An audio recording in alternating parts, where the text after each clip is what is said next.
Welcome to techy talks. और आज हम बात करने वाले हैं सबसे पहले तो Realme X2 Pro के बारे में, क्योंकि आज ये फाइनली जो है ना ये फ़ोन चाइना के अंदर लॉन्च हो गया है। और जितनी हमें लीक्स थी, इन्फॉर्मेशन थी ना, सब कुछ सही रहा है। मतलब कि जैसा हमने एक्सपेक्ट किया था, मतलब 6.5 इंच का फुल HD प्लस डिस्प्ले, 20:1 का एस्पेक्ट रेशियो है, लेकिन ये एमोलेड डिस्प्ले 90 हर्ट्ज के रिफ्रेश रेट के साथ स्नैपड्रैगन 855 प्लस आया है। 64 मेगापिक्सल का क्वाड कैमरा सेटअप है, यानी कि 64 मेगापिक्सल का मेन कैमरा। जैसा आपको Realme XT में देखने को मिला था ना, ठीक वैसे ही कुछ सेटअप देखने को मिल रहा है। लेकिन अच्छी बात है कि इसके अंदर आपको 4000 mAh की बैटरी है और वो सुपर बुक यानी कि 50 वॉट की चार्जिंग होती है ना, उसे सपोर्ट करती है। और हाँ, इसके लिए 2000 mAh की दो अलग अलग छोटी बैटरीज को लगाया गया है, तो यह भी काफ़ी एक इंटरेस्टिंग बात हो जाती है। अगर मैं इसकी चाइना की प्राइसिंग के बारे में बात करूँ तो जो 6GB रैम 64GB वाला मॉडल है उसकी प्राइसिंग है 2619 युआन, यानी कि लगभग 27,000 रुपीज़ इंडिया के टर्म्स में। अगर बात करें 8GB रैम 128GB वाले मॉडल की कीमत, तो वो है 2899 युआन, यानी कि तकरीबन 29,000 रुपीज़। और ऐसे एक 12GB रैम 256GB वाला ऑप्शन भी है जिसकी कीमत है 3299 युआन, यानी कि इंडिया के टर्म्स में तकरीबन 33,000 रुपीज। तो आप जान सकते हैं आखिर एग्जैक्टली है क्या। और अगर बात करें इन सब की इंडिया की प्राइसिंग को लेके, तो मेरा प्रेडिक्शन ये कहता है कि इन सब की प्राइसिंग जो है ना, वो मेरे को लग रहा है 28,000 29,000 तक जा सकती है प्रोबेबली। मतलब बेस प्राइसिंग मेरे को ऐसा लग रहा है, क्योंकि ये जो फोन है ना, इसमें 90 हर्ट्ज का एमोलेड डिस्प्ले, काफी ज्यादा टेक्नोलॉजीज देखने को मिल रही है। और प्रोबेबली हम पास्ट में भी देखते हुए आए कि जो फोन चाइना में लॉन्च होता है वो शायद सिमिलर है, उससे थोड़ी सी ज्यादा कीमत में आपको इंडिया में देखने को मिलता है। ऐसा हमने Realme 5 Pro के साथ भी देखा था। अब देखना इसके साथ है कि एग्जैक्टली इसकी प्राइसिंग क्या होती है। वेल, हाल फिलहाल तो ये फ़ोन आने नहीं वाला है। दिसंबर का फर्स्ट वीक का वेट कीजिए, तभी आपको ये फ़ोन देखने को मिलेगा। और देखते हैं कि स्नैपड्रैगन 855 के साथ 20,000 के अंदर क्या यही फ़ोन होता है, कोई दूसरा फ़ोन होता है, तो वो भी एक सोचने वाली बात होगी। इसके अलावा Realme से रिलेटेड एक और न्यूज़ ये है कि जो Realme है ना, वो अपना एक ऐसे फ़ोन पर भी काम कर रही है कि आने वाले समय आपको पता है कि 5G आने वाला है, और स्नैपड्रैगन 700 सीरीज़ के अंदर आपको 5G का मॉडेम इनबिल्ट देखने को मिलेगा।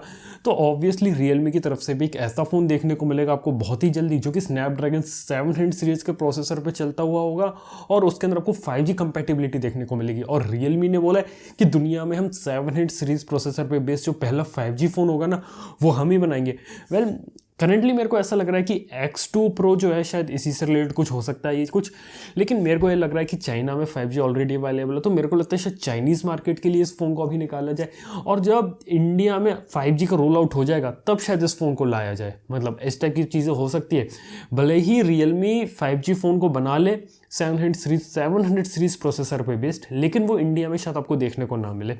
और इसके बाद अब बात करते हैं Honor Vision TV के बारे में। वैसे मैंने आपको बताया था कि Honor का भी एक टीवी आने वाले समय में, और 14 अक्टूबर लॉन्च डेट थी। एक्चुअली में 14 अक्टूबर को क्या हुआ था कि इंडिया में इंडियन मोबाइल कांग्रेस चल रही है नई दिल्ली में, वहाँ पे Honor गई। Honor ने अपने टीवी को शोकेस किया, उन्होंने दिखाया कि ये हमारा Honor Vision TV, इसके अंदर आपको पॉपअप कैमरा देखने को मिलता है, हारमनी OS देखने को मिलता है। टीवी दिखाए, सारी चीज़ें लोग को बताई। अब फाइनली ये बताया उन्होंने कि टीवी आपको अभी देखने को नहीं मिलेगा, ये जो टीवी मार्केट में आपको अगले साल 2020 में देखने को मिलेगा। ये भी काफ़ी इंटरेस्टिंग बात हो जाती है Honor के लिए। तो देखते हैं कि आने वाले टाइम में क्या होता है।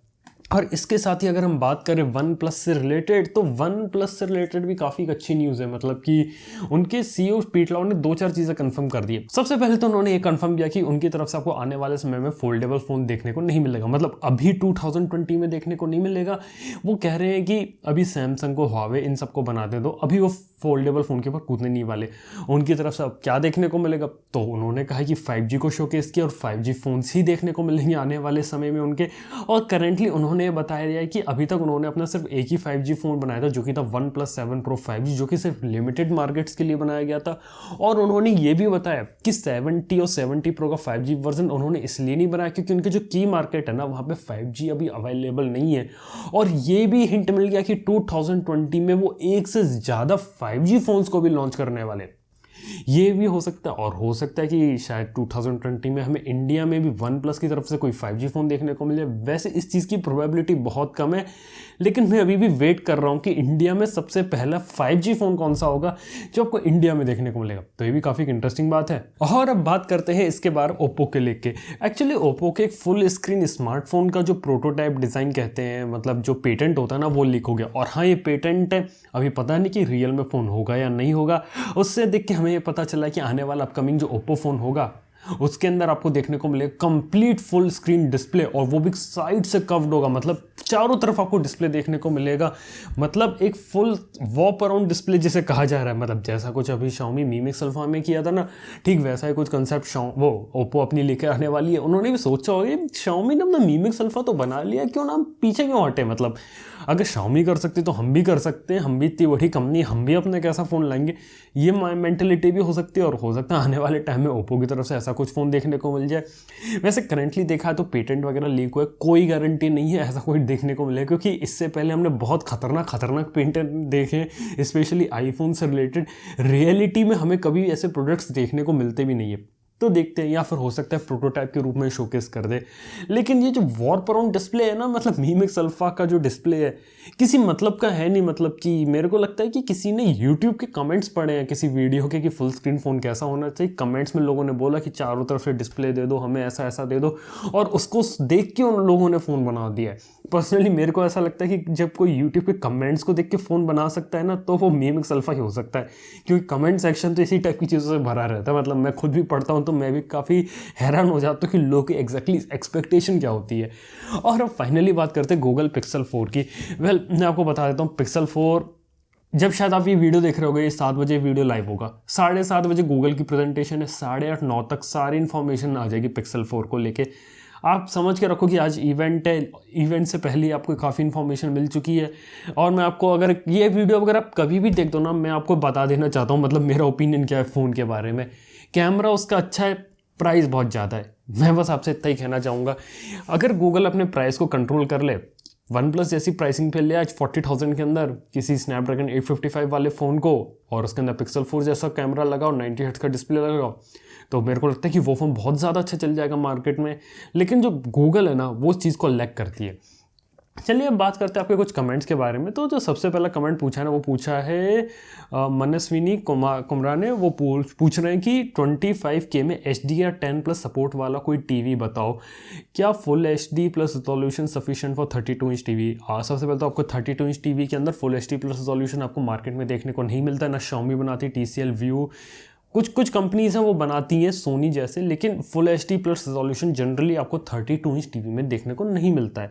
कुछ ही कंपनीज हैं ऐसी। तो आप समझ के रखिए कि आपका जो लिमिटेशन है ना full HD plus resolution 32 inch TV में, तो मेरे हिसाब से तो वो सफिशिएंट है, लेकिन ऐसे टीवीज़ मार्केट में बहुत ही कम है। इसके अलावा 25K में HDR10+ का सपोर्ट, तो करेंटली बात की जाए तो HDR10 तो आपको देखने को मिल जाता है। कुछ टीवीज़ आप चेकआउट कर लो कि HDR10+ के साथ कुछ TCL आई फैल्कन की टीवी जिनमें आपको ये चीज़ देखने को मिल सकती है, कोई गारंटी नहीं है, क्योंकि ये जो चीज़ है ना कुछ ज़्यादा ही प्रीमियम है। और मेरे को लगता है कि अगर आपको HDR10+ पे ही जाना है, HDR10 नहीं 10+ चाहिए, तो शायद आपको 30,000 से थोड़ा ज़्यादा पैसा देना पड़ेगा। करेंटली HDR10+ जो टीवीज़ होते हैं ना, ये आपको मतलब जो सैमसंग के हाई एंड स्मार्ट टीवीज़ होते हैं ना, उन्हीं में चीज़ देखने को मिलती है। और बाकी हर कोई है ना HDR10+ बेस्ड टीवीज़ नहीं निकालता।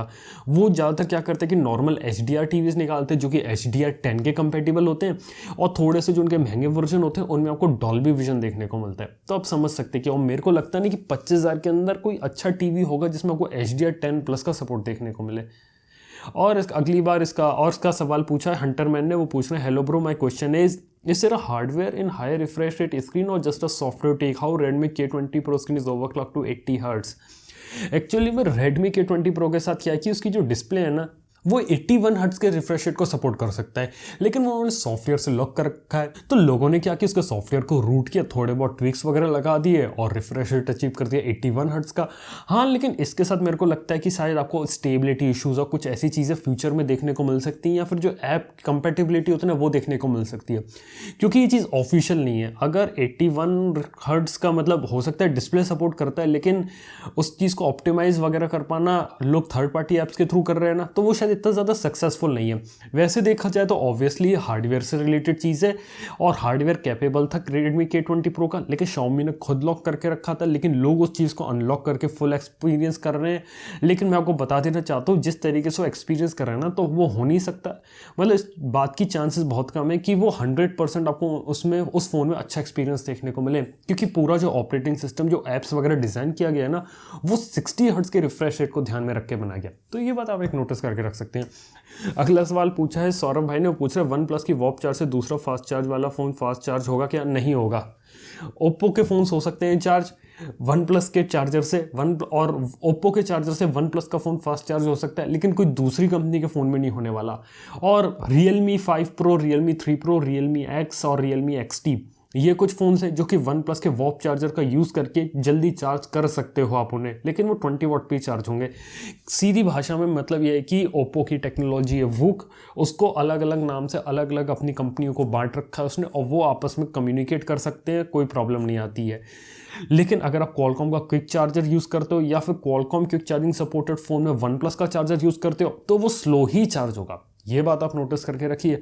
और फाइनली आखिरी सवाल पूछा विक्की भाई ने, वो पूछ रहे हैं as price of mid range phones are dropping during festival season, so are companies charging their internal to match these price points. तो वो कोई चेंज वेंज नहीं कर रही है अपने इंटरनल से। मेरे को क्या लगता है कि इनिशियली फ़ोन्स को बनाती है कंपनीज और काफ़ी ज़्यादा बेचती है, तो उनका टारगेट रहता है कि इतने इतने फ़ोन बेच के पैसा वसूल कर लो, पैसा कमा लो। बाद में जितना भी स्टॉक खाली बचा है ना, सबके रेट गिराओ और स्टॉक क्लियर करो दिवाली की सेल के अराउंड। मेरे हिसाब से तो यार मेरे को लगता नहीं है कि इंटरनल स्पेसिफिकेशन कोई चेंज करेंगे। मतलब ये बहुत बड़ी चीज़ हो जाती है अगर इंटरनल स्पेसिफिकेशन चेंज करनी है, मतलब डाउनग्रेडेड वगैरह प्रोसेसर लगाना है, डाउनग्रेडेड रैम, मेमोरी चिप्स, ये सारी चीज़ें लगानी है ना, तो मेरे को लगता नहीं है कि इसमें वो पैसा बचा सकते हैं। क्योंकि जब कंपनी कुछ ऐसा करेगी ना, तो उसे इनडायरेक्टली थोड़ा ज़्यादा पैसा ही खर्चा करना पड़ जाएगा, क्योंकि research and development, software development 50 चीज़ें होती हैं। तो आप इस तरीके से समझ सकते हो। मेरे को लगता नहीं है कि इस टाइप की चीज़ें होती हैं। हाँ, लेकिन जो पुराना स्टॉक क्लियर करना है ना, उस चीज़ के लिए जो कंपनीज है वो सेल दे सकती हैं, जिससे वो क्या होगा कि वो कम प्रॉफिट में बेचेंगी अपने फ़ोन्स को, लेकिन जब ज़्यादा क्वांटिटी में बेचेंगी ना, तो वो ज़्यादा पैसा बना लेंगी। तो दोस्तों ये थे आपके कुछ सवाल, और आज का इशू आपको कैसा लगा नीचे कमेंट में बताना बिल्कुल भी मत भूलना। और अगर आपको कोई भी सजेशन है, क्वेश्चन है इस वीडियो से रिलेटेड, तो नीचे कमेंट सेक्शन खुला हुआ है, जो पूछना है पूछो। थैंक यू आपको वीडियो देखने के लिए। मैं आपसे मिलता हूँ नेक्स्ट वीडियो में। Good bye.